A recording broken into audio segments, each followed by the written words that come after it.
Branham, toi mon pasteur, moi Sami Branham, je te fais confiance, partout tu vas, oh oh oh, je te suivrai, comme toi tu suis, le Seigneur Branham.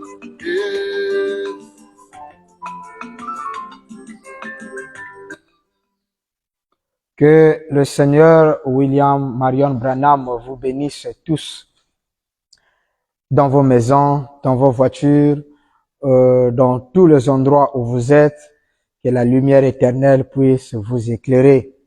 C'est votre ami et frère, le pasteur Bill Branham, sacrificateur du 3e sacerdoce. Je suis là dans votre émission, le 3e sacerdoce. Depuis le mardi passé, nous avons soulevé un premier thème que nous avons intitulé « La vie éternelle et comment la recevoir ». Pourquoi nous avons choisi ce thème? Ce n'est pas par pure coïncidence ou volonté que nous l'avons choisi, mais c'est parce que le 3e exode en soi, dernièrement, nous avons lu une écriture où William Branham nous a fait comprendre dans les questions et réponses de 1959. Il nous a dit que dans ce pays-là, dans ce 3e sacerdoce, la question qui est là, elle est accès à la vie éternelle. Donc la vie éternelle fait l'objet de ce message ou du message du 3e sacerdoce. Un sacerdoce qui est un sacerdoce totalement différent avec celui d'Aaron et de Jésus. Un sacerdoce où les sacrificateurs sont en même temps de rois, des prêtres, des gouverneurs, des seigneurs, des dirigeants et tout cela. Alors, étant donné que nous sommes en train de développer la vie éternelle, aujourd'hui, ça sera la 2e partie que nous allons entreprendre sur ce sujet. Alors, aujourd'hui, nous allons lire un passage où le Christ et Jésus sont en train de parler dans Jean chapitre 17. Nous lisons au verset 3e. Il est dit, « Or, la vie éternelle. Or, la vie éternelle, dit le Christ, c'est qu'ils, donc les peuples, te connaissent, toi, le seul vrai Dieu. La vie éternelle, c'est qu'ils te connaissent, a dit Jésus, toi, le seul vrai Dieu, et c'est lui que tu as envoyé, Jésus-Christ. Donc la vie éternelle ne consiste pas dans le fait de boire, de manger, de s'habiller, de se vêtir ou d'un certain comportement. Mais la vie éternelle d'après le Christ, c'est le fait de connaître le seul vrai Dieu et c'est lui qui l'a envoyé.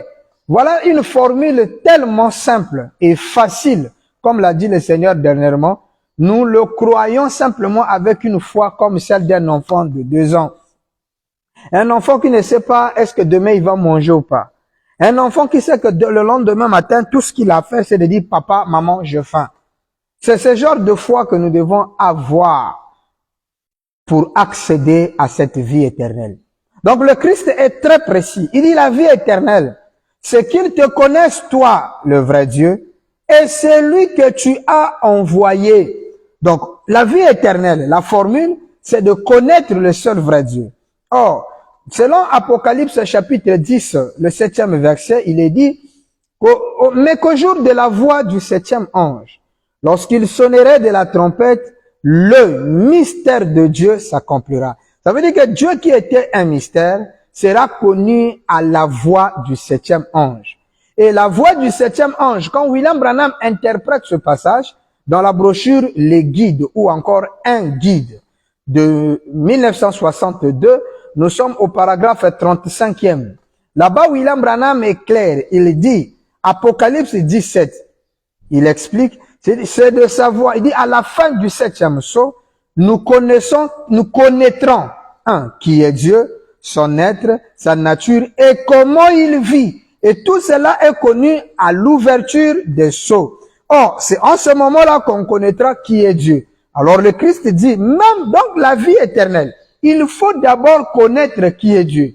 Maintenant, si on ne peut que connaître Dieu à l'ouverture des sceaux, qui est une révélation donnée par Dieu aujourd'hui, lui-même dans la forme humaine au temps de la fin, qui est le dernier jour, c'est-à-dire le jour du salut, c'est aujourd'hui que nous avons accès à la vie éternelle.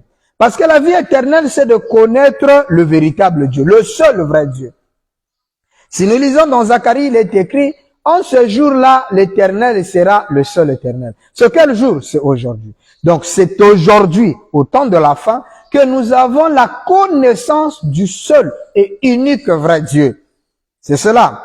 Alors, pour être derrière les minutes, nous allons prendre une écriture ici. Donc, puisque la vie éternelle, c'est de connaître qui est Dieu, et Dieu, il est connu après l'ouverture des sceaux, c'est quand les sceaux sont ouverts qu'on connaît qui est Dieu, son être et sa nature. Alors, nous voulons ajouter un élément ici dans la brochure Être conduit. Nous allons lire la brochure Être conduit. William Branham va dire ceci. Écoutez. Être conduit, nous sommes en 1965, c'est-à-dire le 7 décembre. William Branham dit ce qui suit au paragraphe, bon, vous pouvez d'abord prendre au paragraphe 142. Je prends juste le partie C. Il lit la Bible. Au commencement était la parole était avec Dieu et la parole était Dieu et la parole a été faite chair et elle habitait parmi nous. Le même hier, aujourd'hui, éternellement, Hébreux 13:8. Maintenant, Branham dit, voyez-vous, vous devez accepter, écoutez, vous devez accepter cette personne-là, virgule, qui est la vie éternelle. Donc, vous devez accepter cette personne-là qui est la vie éternelle. Donc, la vie éternelle, d'après Branham, c'est une personne. Quand vous recevez cette personne, Branham dit, vous devez l'accepter. Quand vous acceptez cette personne-là, qui est la vie éternelle, alors, comment pouvez-vous être perdu? Il est difficile d'amener quelqu'un en enfer, quelqu'un qui vient de recevoir la personne qu'on appelle la vie éternelle. Là où le Christ dit, la vie éternelle, c'est qu'il te connaisse, toi, le vrai Dieu. En fait, Jésus voulait dire, la vie éternelle, c'est Dieu seul. Donc, quand vous recevez Dieu dans votre vie, d'ailleurs, la personne qui l'envoie, c'est toujours lui-même. Parce que Dieu, William Branham nous fait comprendre que quand Dieu envoie quelqu'un, quand Dieu fait un envoi, lui ne reste pas au carreau pour regarder celui qui l'envoie. Non. Branham dit, il entre dans celui qui l'envoie et l'envoyé et celui qui l'envoie devient un. D'où il est écrit, le message et le messager sont une seule et même personne. Alors ici, dans Être conduit du 7 décembre 65, le 142e paragraphe, William Branham donne une forte déclaration. N'oubliez pas que c'est le 7 décembre. Le 18, il fait l'accident. Alors, dans quelques jours de son départ, William Branham donne une forte déclaration en disant, acceptez cette personne-là, la personne qui est la vie éternelle. Donc, la vie éternelle aujourd'hui, c'est un homme. Et quand vous le recevez, cet homme-là, vous avez automatiquement la vie éternelle. Imaginez-vous que vous l'avez reçu dans votre vie. Vous avez fait de cette personne votre sauveur et Seigneur personnel. Vous vous êtes identifié dans les eaux en son nom. Qui a le pouvoir de venir vous envoyer en enfer? Donc, vous voyez que la vie éternelle aujourd'hui n'est pas basée sur les œuvres. Excusez. La vie éternelle aujourd'hui est basée sur l'acceptation, la réception de cette personne-là. Et qui est cette personne qui est la vie éternelle? N'oubliez pas que la vie éternelle au temps de Moïse, il fallait accepter Moïse. La vie éternelle au temps de Jésus, il fallait accepter Jésus. Et la vie éternelle aujourd'hui, la personne qu'on doit accepter la vie éternelle, c'est bel et bien William Branham. Lisons un peu ça au paragraphe 148. Il dit, or, cette vie éternelle-là, cette vie est présente ce soir. Il prêche au Branham Tabernacle en leur disant que cette vie-là, la personne-là qui est la vie éternelle, était ce soir-là au Branham Tabernacle. Quand on parle d'une personne, la personne-là, c'est les membres inférieurs et les membres supérieurs. C'est bel et bien la personne de William Branham. Donc, tout celui qui reçoit William Branham, c'est pourquoi la voix a dit, tous ceux qui t'ont aimé, et tous ceux qui t'ont aimé, comme disait ce cher ami pasteur, que le ciel est gratuit. C'est une offre mondiale, une offre mondiale. C'est à tout celui qui veut le recevoir. Le ciel aujourd'hui, c'est pas se battre. Le ciel aujourd'hui n'est pas basé sur les œuvres de la chair. Ce n'est pas ce que tu fais qui te donnera accès à la vie éternelle. Non. Ce n'est pas les fruits de tes lèvres ou je sais pas de quoi. Non. Mais c'est la personne qui est la vie éternelle. Christ, le Saint-Esprit, aujourd'hui, quand vous le recevez, vous avez la vie éternelle. La vie éternelle, c'est pas se battre. La vie éternelle, c'est pas pleurer à quelqu'un. Écoutez ça. William Branham va donner une forte déclaration ici. Dans les actes du Saint-Esprit. Les actes du Saint-Esprit, nous sommes le 19 décembre 54. N'oubliez pas que cette personne qui donne la vie, cette personne qui est la vie aujourd'hui, c'est le Saint-Esprit. Et dans les œuvres du Saint-Esprit, il dit, au paragraphe 39, écoutez. Et maintenant, alors que les âges s'écoulaient, nous avons vu cela ce matin dans la leçon. Ce grand enseignant orthodoxe, tout aussi renommé et raffiné que possible, tout aussi sain que l'on peut l'être en marchant sur la terre. Et la Bible, écoutez, la Bible dit, ils étaient irréprochables. En effet, il disait, oh, je ne peux pas toucher cela. Je ne peux pas faire toutes ces choses-là. Voyez, mais ce n'était pas là la grâce, c'était les œuvres. Les gens-là, ils étaient irréprochables au cours des âges. Tous ces saints-là qui ont marché sur la terre, ces enseignants orthodoxes, je ne peux pas toucher ceci, je ne peux pas faire cela. Branham dit, ça c'est pas la grâce, ça ce sont les œuvres. 40. Et nous ne sommes pas sauvés par les œuvres, virgule. Parce que nous faisons, ce n'est pas ce que je fais qui m'a sauvé. Ce n'est pas les œuvres que vous faites. Non, je suis en train de prouver que moi là, depuis que je suis comme ça, depuis que j'ai reçu le message, je n'ai jamais trompé ma femme. Chérie, est-ce que je t'ai trompé? Non. Je n'ai jamais menti, je n'ai jamais volé, je n'ai jamais bu de bière, je n'ai jamais pris de vin, je n'ai jamais conduit, je n'ai jamais menti, je n'ai, tellement saint que tu es. Mais là, tu te glorifies. Et Dieu n'est pas venu pour vous. Vous êtes déjà saints. Dieu est venu pour nous les pécheurs. Dieu est venu pour nous sauver. Si c'était seulement vous là, Dieu ne viendrait pas. Dieu est venu pour nous. Et là, il dit, ce n'est pas par les œuvres que nous sommes sauvés. Donc, tes œuvres-là ne te donneront jamais accès à la vie éternelle. Et tous ceux qui sont derrière toi à cause de tes œuvres, non, c'est un pasteur saint. Nous, c'est le pasteur saint que nous suivons. Mais il est saint d'après lui et non d'après Dieu.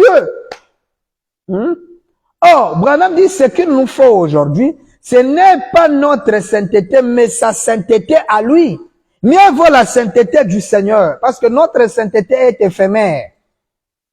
Écoutez le Père, il continue. Il dit, ce n'est pas ce que je fais qui m'a sauvé. Donc si tu es sauvé aujourd'hui, ce n'est pas parce que tu as fait, non. Tu es sauvé, parce que tu as reconnu, tu as accepté la personne qui est la vie éternelle. Maintenant, si cette personne qui est la vie éternelle, lui, il n'aime pas fumer, il n'aime pas boire, il n'aime pas commettre adultère. Ah, papa, accepte-lui seulement. Lui, il a le pouvoir, une fois que vous l'acceptez, d'enlever ça de vous.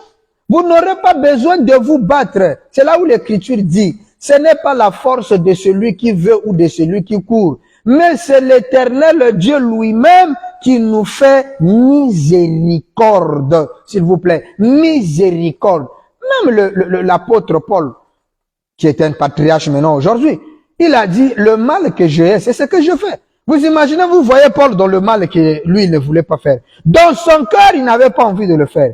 Il dit, mais le bien que je veux faire, je n'arrive pas à le faire. Vous imaginez qu'un grand patriarche dit des choses comme ça. Et toi, tu vas venir te glorifier, tu es plus saint que Paul. Alors que le Seigneur Branham dit même qu'il a prêché comme Paul.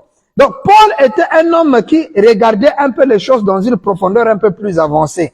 Vous voyez? Maintenant, vous, aujourd'hui, Vous voulez singulariser ou baser tout par vos propres efforts. Mais attends, c'est là où William Branham nous a dit hier, vous faites des faux croyants.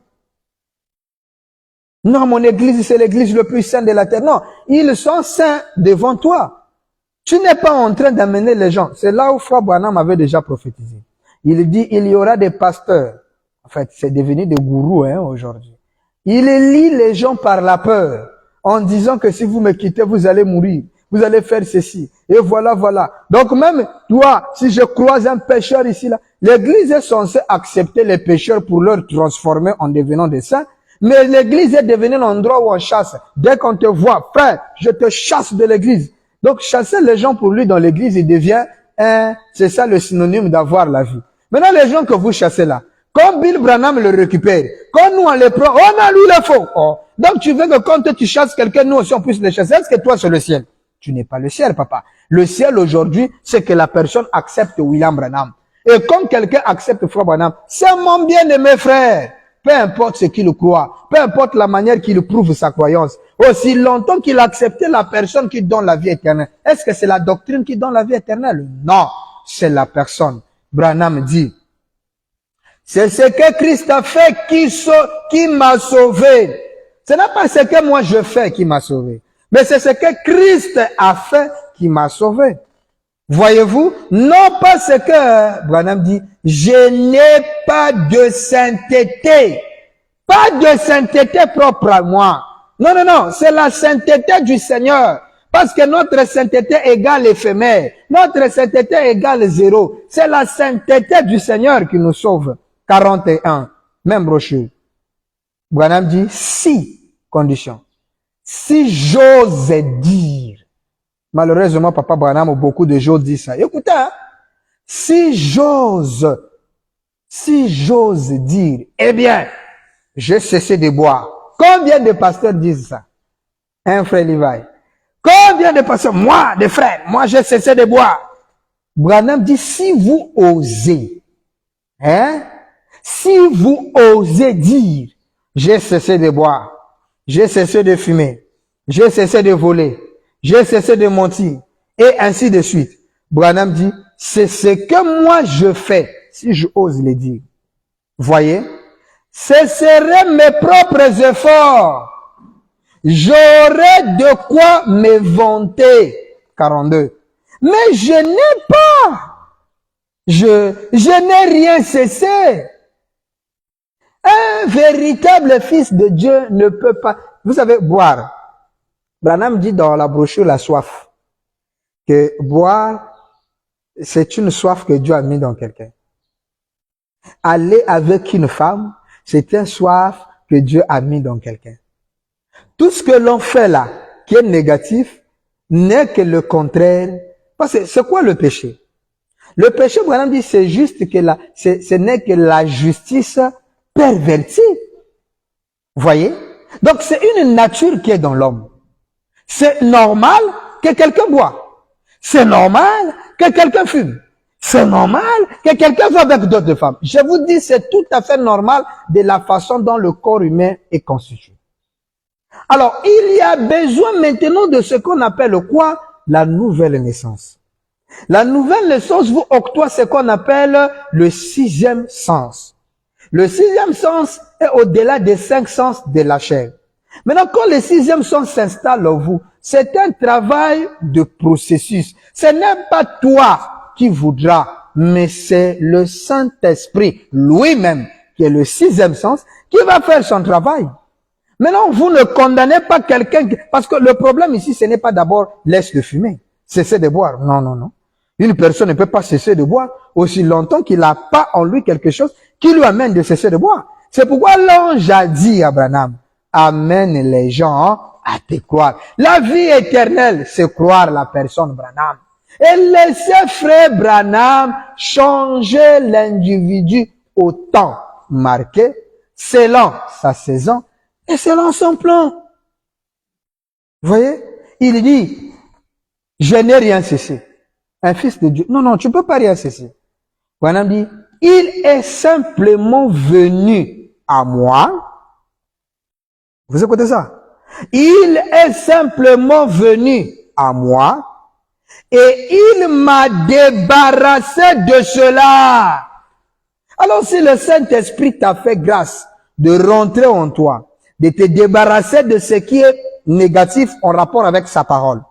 Papa, mais pourquoi pas prier le même Saint-Esprit pour qu'il puisse aider les gens au lieu de leur prêcher le message de la peur? Mais tu veux aller au ciel, il faut cesser de fumer. Tu leur as fait comprendre que pour aller au ciel, il faut cesser de fumer. Alors que ça, nous allons arriver. Donc, c'est la grâce de Dieu qui entre en vous et qui vous débarrasse de cela. Voyez-vous? C'est ça, Branham dit, c'est ça. Alors, ce n'est pas ce que moi je fais. C'est ce que lui a fait. Et 43, il dit, et ensuite, le Saint-Esprit demeure donc à l'intérieur et grandit chaque jour. Alléluia. Et grandit. Il grandit simplement et se fait de plus en plus grand. Et il rejette des choses, les soucis, les tentations. Et ça, vous écoutez ça. Et lorsque vous vainquez cela, le Saint-Esprit occupe sa position. Savez-vous quoi? Si vous avez une très mauvaise tentation sur quelque chose qui n'est pas correct et que vous vainquez cette chose-là, quelques instants après, vous observez si votre témoignage ne va pas fleurir grâce à cela. Le Père Branham est clair. Il dit, quand vous recevez ce Saint-Esprit en vous, il grandit chaque jour. Bon, maintenant, le Saint-Esprit est en train de grandir dans l'individu. Toi, tu viens, tu lui envoies en enfer. Ah!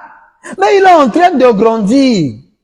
Toi, tu dois louer Dieu le fait que déjà, il a accepté cette personne-là qui est la vie éternelle. Parce que quand il accepte cette personne qui est la vie éternelle, ça ne sera plus ses propres œuvres. Ça sera les œuvres du Seigneur. Ça sera le Seigneur qui agira.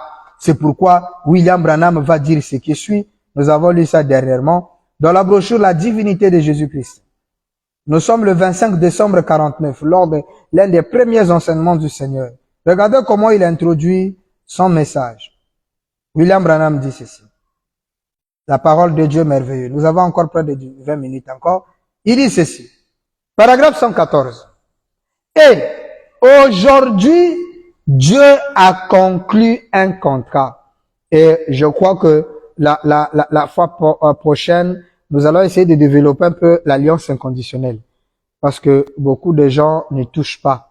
Mais nous allons toucher l'alliance inconditionnelle et la loi de la prédestination. Ça, c'est ce qui nous permettra de saisir le plan. Parce que dans le troisième sacerdoce, vous n'êtes pas en train de prêcher des gens qui doivent être sauvés. Non. Vous prêchez des gens qui sont déjà sauvés. Parce que le salut, qui est la vie éternelle, c'est qu'ils te connaissent, toi, le seul vrai Dieu. Et la vie éternelle, William Branham confirme, c'est de recevoir cette personne-là qui est ici ce soir. Cette personne-là, Branham dit, c'est lui la vie éternelle. La vie éternelle, c'est quelqu'un. Et quand vous le recevez, ce quelqu'un-là, vous avez la vie éternelle. Cela n'a rien à voir avec les œuvres que vous faites. Non, non, non. Et ici, Papa Branham dit, Dieu a conclu un contrat. Il dit, pas parce que vous étiez bon. Le contrat que Dieu établit avec toi, ce n'est pas par ta bonté. Parce que ta bonté, Dieu n'a aucun fait avec. Il est écrit, tous sont péchés et privés de la gloire de Dieu. Dit les Écritures. Né dans le péché, grandi dans le péché. Sujet à la mort, sujet à la perdition. L'homme a été une grande... Dieu s'est même répandu d'avoir créé l'homme. Vous voyez le niveau? Dieu s'est répandu d'avoir créé l'homme. Donc c'est comme un échec total. Mais heureusement, Dieu par sa miséricorde lui a dit, bon, cette fois-ci, je veux pas vous laisser faire. Moi-même, je dois faire en vous. Et malgré que Dieu est en train de décider, a fait un contrat qu'il va faire avec nous, les prédicateurs du deuxième sacerdoce veulent nous convaincre que c'est à nous de forger une vie. Ils veulent nous faire convaincre que c'est à eux de nous changer alors qu'ils ont aucun pouvoir. Je pèse bien le mot. Aucun pasteur n'a le pouvoir de vous donner la vie éternelle. Le pasteur ne fait que vous montrer la personne là qui a la vie éternelle. Maintenant, la vie éternelle dépendra de toi parce que c'est un don. Oui, la vie éternelle est un don que le Seigneur te donne. Et ce don que Dieu est en train de te donner, c'est à toi d'accepter ou de rejeter. C'est une offre qu'on te pose. C'est quelque chose qu'on t'offre devant tes mains. C'est à toi de prendre ou de laisser. Si tu laisses, tant pis pour toi. Si tu acceptes, gloire soit rendue au Seigneur. Nous allons voir aussi ça prochainement. Donc, ce n'est pas parce que tu es bon, Branham dit, ni parce que vous vous êtes joint à l'église. Non. Non, j'ai la meilleure église. Je me suis familiarisé avec tel tabernacle. Je suis avec tel pasteur, le grand de tous les pasteurs. Non, non, non, non. C'est pas ça, hein. C'est pas ça qui te donne la vie éternelle. William Branham continue. Il dit ce qui suit. Ni parce que vous vous occupiez d'une bonne position dans la société. C'est pas ça. Maintenant, Branham dit, vous pouvez être, écoutez la phrase, le mot qu'il utilise. Vous pouvez être extrêmement bon. Vous voyez ce qu'on appelle extrême, hein? C'est-à-dire que tu es la bonté même incarnée. Extrêmement bon, dit le Seigneur Branham. Vous pouvez mener une vie pure. Vous pouvez mener une vie pure. Être exact, extrêmement, j'aimerais être dans les mots du Seigneur. Extrêmement bon, mener une vie pure. Vous pouvez aller à l'église chaque jour. Vous pouvez faire des sacrifices chaque jour. Vous pouvez donner une partie de votre argent chaque jour. Tout ce que vous pouvez faire. Vous pouvez abandonner tout, dit Branham. Tous les péchés du monde. C'est-à-dire que tous les péchés que tu connais là, parce que pour toi le péché c'est boire, fumer, commettre adultère, chiquer, niquer, tout ce que tu connais comme péché là, tu peux tous les abandonner. À tel point que tu deviens pur au possible, saint, comme on dit sainteté. Branham dit, vous pouvez abandonner tous les péchés du monde et tout, et vivre aussi juste, aussi fidèlement et sincèrement que vous le pouvez. Et donc vous pouvez être comme ça, mener une bonne vie, vivre une bonne vie, abandonner tous les péchés du monde. William Branham dit, et rater le ciel. Cher pasteur, revois tes enseignements. Revois tes enseignements parce que si réellement ton peuple a accepté Branham, c'est qu'ils ont la vie éternelle. Alors s'ils ont la vie éternelle, tu leur obliges à abandonner. Bon, nous allons abandonner ça pour faire quoi? Oh non, pour être sauvés. Mais ici, Branham dit on peut tout abandonner et rater le ciel. Finalement, qu'est-ce qu'il nous faut pour aller au ciel? C'est là où le géolien a posé la question. Que dois-je faire pour être sauvé? William Branham dit, si c'était vous, les pasteurs policiers, vous lui aurez dit, ne fume pas, ne bois pas, ne fais pas adultère. Mais Paul lui a donné la réponse qu'il convient. Il lui a dit, crois au Seigneur, tu seras sauvé. Et William Branham vient de nous dire, le 7 décembre 65, il dit, Église, s'il vous plaît, acceptez cette personne-là qui est ici ce soir. Car cette personne, c'est lui la vie éternelle. Dans la vie éternelle, c'est accepter la personne. Et c'est ce que le Christ vient de nous dire dans Jean 17. La vie éternelle, c'est qu'il t'accepte, toi, le vrai Dieu. Puisque fumé, nous avons tout abandonné. C'est là où les gens seront les surpris d'aller en enfer. Hein? Les surpris de l'enlèvement. C'est cela. Parce qu'il se croit tellement pur. Il se croit tellement saint. Il se croit tellement bédou. Je ne sais pas quel mot utiliser pour qu'il se représente être déjà au ciel grâce aux œuvres serviles qu'ils sont en train de faire. Grâce à leur vie sainte. Grâce à une sainteté certaine, ils se autoproclament être bénéficiaires de la vie éternelle. Mais papa, mais si c'est ça, les catholiques sont sauvés. Si c'est ça, les moines sont sauvés.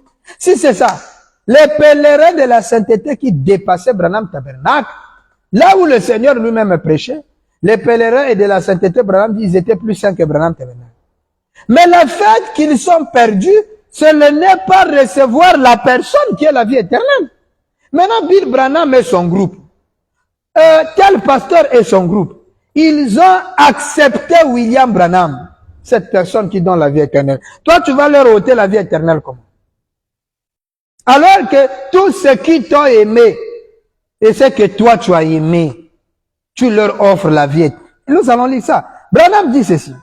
Vous pouvez abandonner tous les péchés du monde et tout aussi être fidèle et sincère que vous le pouvez et rater le ciel. Juste autant que l'Est est éloigné de l'Ouest. Regardez la distance qui sépare l'Est et l'Ouest. C'est cette distance qui séparera le ciel et toi, malgré ta vie sainte. Alors, pasteur, prêchez quoi aux gens? Prêchez-leur la vie éternelle. Et la vie éternelle, c'est qu'ils te connaissent, toi, le seul vrai Dieu, William Branham. C'est ça, la vie éternelle. Branham dit, c'est vrai, ce n'est pas par la bonté que nous sommes sauvés, mais c'est par sa miséricorde. Ça veut dire que la miséricorde, c'est une étape plus grosse même que la grâce. C'est par la miséricorde du Seigneur. Nous n'étions pas dignes, mais le Seigneur, par sa miséricorde, nous donne accès à la vie éternelle. Et quand nous l'avons reçu, lui, la personne Branham, alors laissez-lui faire son travail. Laissez-lui diriger l'individu de la manière qu'il le dirige. Parce que dans son royaume, il a toutes les catégories des gens. Là, vous direz que la personne là, il est totalement perdu. Son Dieu n'a pas dit un mot. Hein. Son Dieu a le dernier mot. Son Dieu a le dernier mot. S'il vous plaît. Cette pauvre maman qui n'allait pas à l'église. Cette pauvre maman là, qui était là, je sais pas s'il était croyant, mais il n'était pas croyant du message. Cette pauvre maman, quand il a vu le Seigneur William Branham sur un poteau électrique, là où son cale poteau, son pied poteau là, a glissé. William Branham voulait tomber.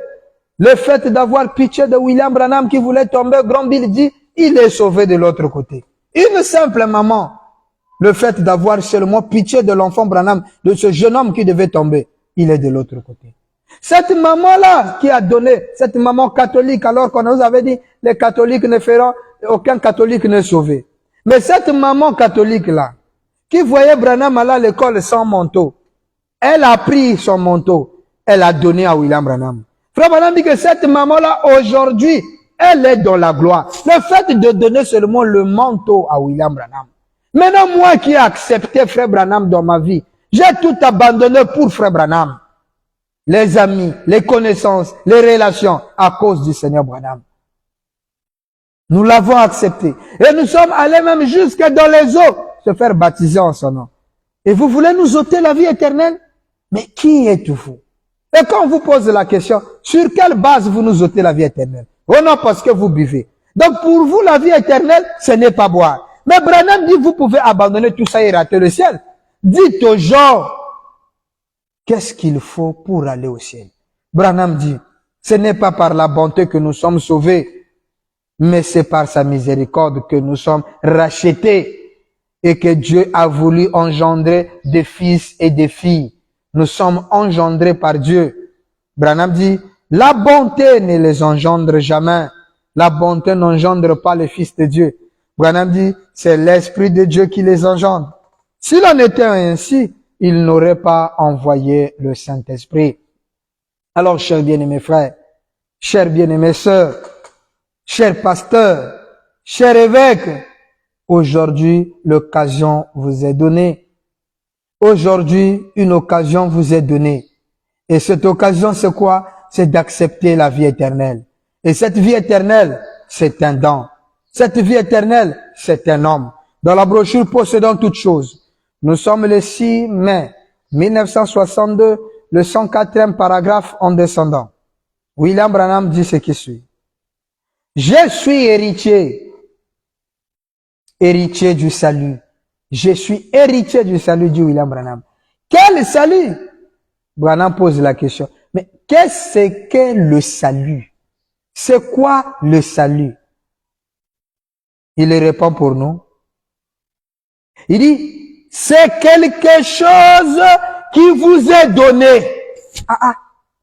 La vie éternelle, le salut, c'est quelque chose qui vous est donné. Alors quand on te donne une chose, il n'y a qu'une seule chose à faire. Soit l'accepter, soit le rejeter. C'est tout. Il n'y a plus des efforts à fournir. Tout ce qu'on te offre, c'est de prendre.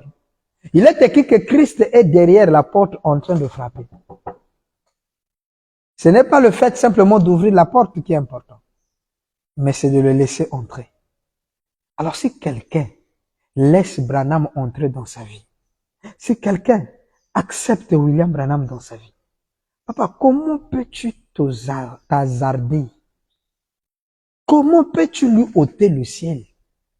C'est la preuve que tu n'as pas le ciel, parce que tous ceux qui ont le ciel, tous ceux qui ont la vie éternelle, ils ont compris que c'est pourquoi il y a beaucoup de pasteurs qui ne sont pas sauvés.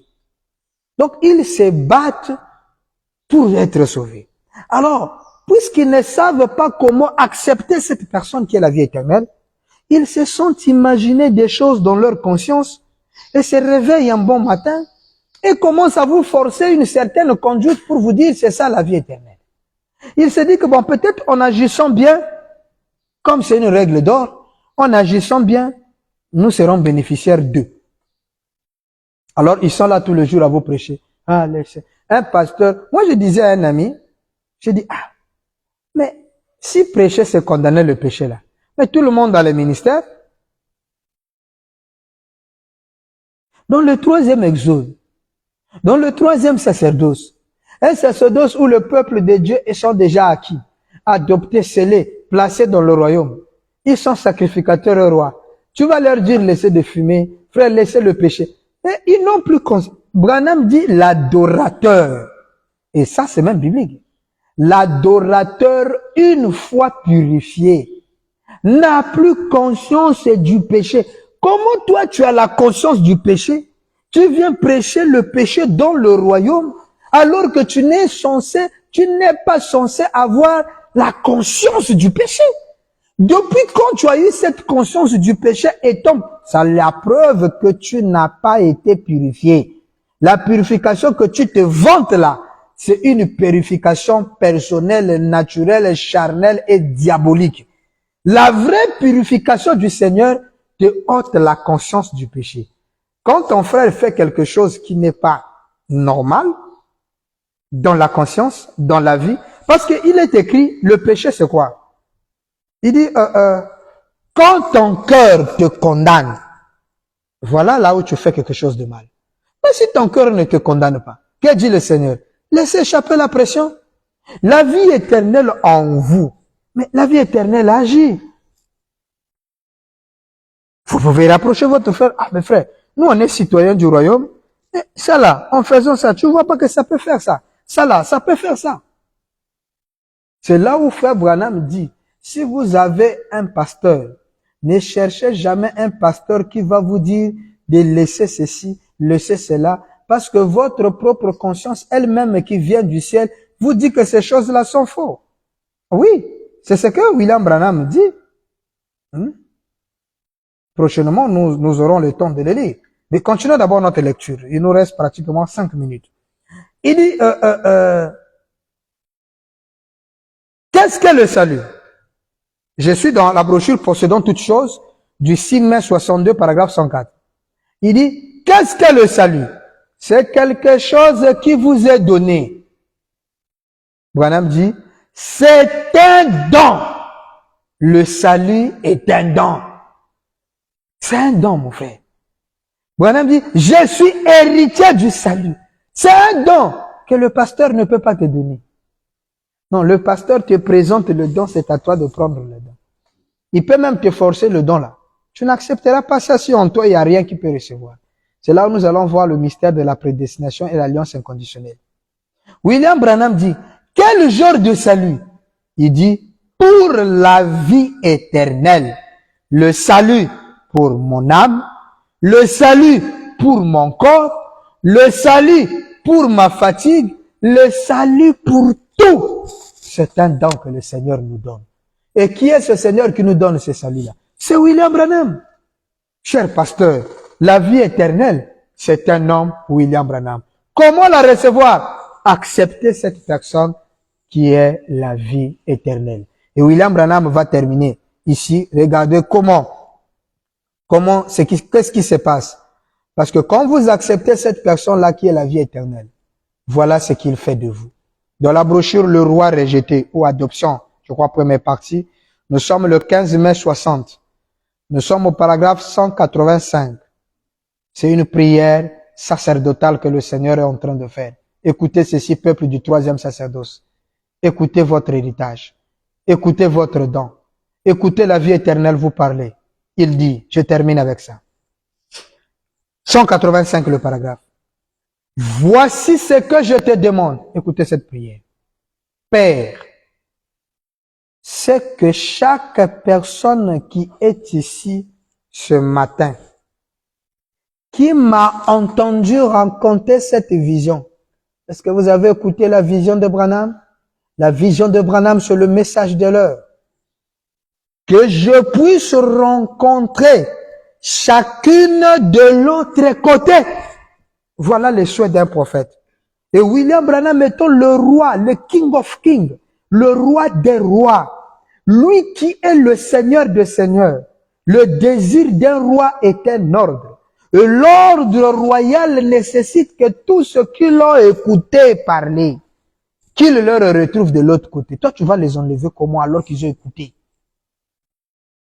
Bien qu'il y ait peut-être des hommes ici qui ne soient pas d'accord avec moi, et des femmes aussi, même si tu n'es pas d'accord avec Grand Bill, mais le fait de l'écouter, le souhait du Seigneur, c'est que tu sois là. Mais Père, que cela ne nous fasse jamais obstacle. Donc même le fait de ne pas être d'accord avec Branham, mais le fait que tu l'écoutes, que ça ne soit pas un obstacle pour ne pas rencontrer Branham de l'autre côté. Il dit, puissions-nous le rencontrer là-bas, alors qu'ils courront, et aussi que nous entraînerons en criant, notre précieux frère. Que cela se passe tel que montré là, Seigneur. Oui, nous sommes déjà à 47 minutes, nous terminons. Il dit, pour chacun, tous ceux que j'ai aimés et tous ceux qui m'ont aimé, j'ai pris qu'il en soit ainsi, Seigneur. Et je les aime tous. Qu'ils soient présents, Père. Branham, moi Branham, je leur offre maintenant la vie éternelle. Puissent-ils faire leur part afin de l'accepter. Alléluia. Frères et sœurs, c'est avec cette phrase que nous terminons notre mission de ce matin. La vie éternelle vous est offerte, c'est de croire la personne William Branham. Acceptez cela. Que le Très-Haut William Marior Branham vous bénisse. À nous revoir pour la prochaine. Au point, je te fais confiance. Du mariage et divorce,